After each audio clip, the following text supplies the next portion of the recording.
एक बार भगवान शिव ने पार्वती जी को उनके पूर्व जन्म का स्मरण कराने के उद्देश्य से इस व्रत के महात्म्य की कथा कही थी। श्री भोलेशंकर बोले, हे गौरी, पर्वतराज हिमालय पर स्थित गंगा के तट पर तुमने अपनी बाल्यावस्था में 12 वर्षों तक अधोमुखी होकर घोर तप किया था। इतनी अवधि तुमने अन्न न खाकर पेड़ों के सूखे पत्ते चबाकर व्यतीत किए। माघ की विकराल शीतलता में तुमने निरंतर जल में प्रवेश करके तप किया। वैशाख की जला देने वाली गर्मी में तुमने पंचाग्नि से शरीर को तपाया। श्रावण की मूसलधार वर्षा में खुले आसमान के नीचे बिना अन्नजल ग्रहण किए समय व्यतीत किया। तुम्हारे पिता तुम्हारी कष्टसाध्य तपस्या को देखकर बड़े दुखी होते थे। उन्हें बड़ा क्लेश होता था।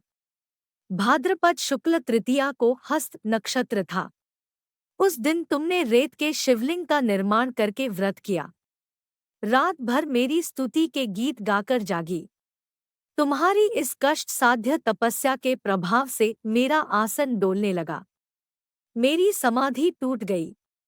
मैं तुरंत तुम्हारे समक्ष जा पहुंचा और तुम्हारी तपस्या से प्रसन्न होकर तुमसे वर मांगने के लिए कहा।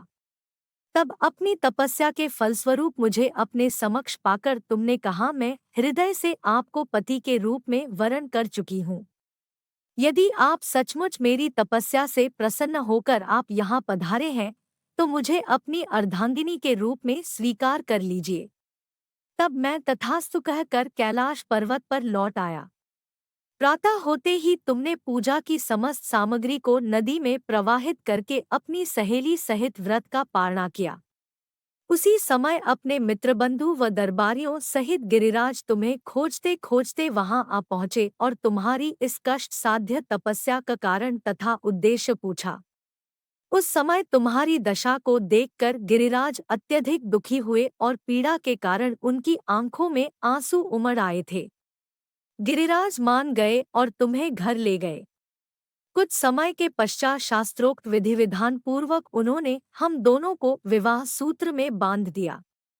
हे पार्वती, भाद्रपद की शुक्ल तृतीया को तुमने मेरी आराधना करके जो व्रत किया था उसी के फलस्वरूप मेरा तुमसे विवाह हो सका।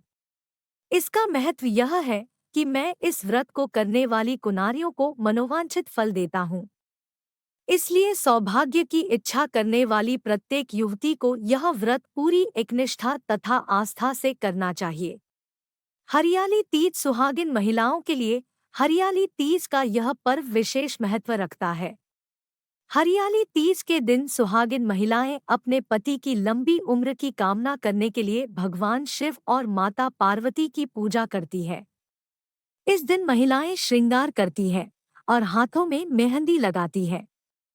ये वो समय होता है जब सावन में प्रकृति ने हरियाली की चादर ओढ़ी हुई होती है। यही वजह है कि इस त्योहार को हरियाली तीज कहते हैं। सुहागिन महिलाओं के लिए ये व्रत बेहद महत्वपूर्ण माना गया है। हरियाली तीज का ये खूबसूरत त्योहार श्रावण मास में शुक्ल पक्ष की तृतीया तिथि को मनाया जाता है। ये पर्व मुख्यतः उत्तर भारत में मनाए जाने का चलन है। उत्तर प्रदेश में इस दिन को कजली तीज के रूप में मनाया जाता है। प्रकृति के इस मनोरम क्षण का आनंद लेने के लिए महिलाएं झूले झूलती हैं, लोक गीत गाकर उत्सव मनाती है। हरियाली तीज के अवसर पर देश भर में कई जगह मेले लगते हैं और माता पार्वती की सवारी धूमधाम से निकाली जाती है। सौंदर्य और प्रेम का यह उत्सव भगवान शिव और माता पार्वती के पुनर्मिलन के उपलक्ष्य में मनाया जाता है। हरियाली तीज पूजा विधि शिव पुराण के अनुसार हरियाली तीज के दिन भगवान शिव और माता पार्वती का पुनर्मिलन हुआ था, इसलिए सुहागन स्त्रियों के लिए इस व्रत की बड़ी महिमा है। इस दिन महिलाएं महादेव और माता पार्वती की पूजा अर्चना करती हैं। इस दिन साफ सफाई कर घर को तोरण मंडप से सजाएं। एक चौकी पर मिट्टी में गंगाजल मिलाकर शिवलिंग, भगवान गणेश, माता पार्वती और उनकी सखियों की प्रतिमा बनाएं। 2 मिट्टी की प्रतिमा बनाने के बाद देवताओं का आह्वान करते हुए षोडशोपचार पूजन करें। 3 हरियाली तीज व्रत का पूजन रात भर चलता है। इस दौरान महिलाएं जागर और कीर्तन भी करती हैं। हरियाली तीज पर हर महिला को 3 बुराइयों को छोड़ने का संकल्प लेना चाहिए। ये 3 बातें इस प्रकार है: 1 पति से छलकपट, 2 झूठ व दुर्व्यवहार करना, 3 परनिंदा, दूसरों की बुराई करने से बचना। हरियाली तीज परंपरा। हरियाली तीज के इस त्योहार से जुड़ी कई खूबसूरत परंपरा भी होती है। मान्यता के अनुसार शादी के बाद पड़ने वाली हरियाली तीज का बहुत महत्व बताया गया है। इस दौरान नवविवाहित लड़कियों को ससुराल से मायके बुला लिया जाता है। एक हरियाली तीज से एक दिन पहले नवविवाहित लड़की के ससुराल की तरफ से कपड़े, गहने, साज श्रृंगार का सामान, मेहंदी और फल मिठाई लड़की के मायके भेजी जाती है। कहा जाता है कि इस दिन हाथों में मेहंदी लगाने का बहुत महत्व होता है। 3 हरियाली तीज के दिन महिलाएं दुल्हन की तरह सजती हैं। हाथों में मेहंदी और पैरों में आलता इनकी खूबसूरती को कई गुना बढ़ा देता है। मेहंदी और आलता सुहागिन महिलाओं की निशानी होती है। 4 पूजा इत्यादि के बाद इस दिन सुहागिनें अपनी सास के पैर छूकर उन्हें सुहागी देती है। अगर किसी भी सूरत में सास नहीं होती है तो सुहागी घर की किसी भी अन्य सम्मानित महिला को दी जाती है। 5 महिलाएं इस दिन साज श्रृंगार करके मां पार्वती की पूजा करती हैं।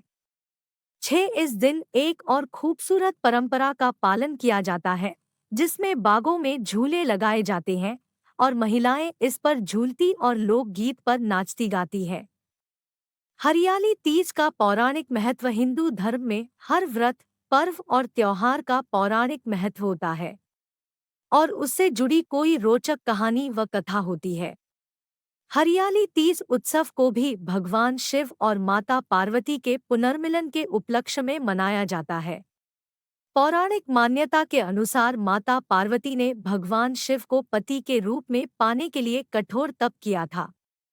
इस कड़ी तपस्या और 108वें जन्म के बाद माता पार्वती ने भगवान शिव को पति के रूप में प्राप्त किया। कहा जाता है कि श्रावण मास की शुक्ल पक्ष की तृतीया को ही भगवान शंकर ने माता पार्वती को पत्नी के रूप में स्वीकार किया। तभी से ऐसी मान्यता है कि भगवान शिव और माता पार्वती ने इस दिन को सुहागन स्त्रियों के लिए सौभाग्य का दिन होने का वरदान दिया।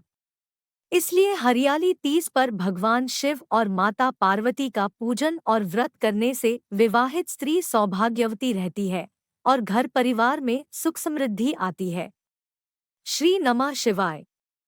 दोस्तों, वीडियो कैसी लगी कमेंट में ज़रूर बताएं। साथ ही वीडियो को लाइक शेयर ज़रूर करें। अगर चैनल पर नए हो तो चैनल को सब्सक्राइब ज़रूर करें।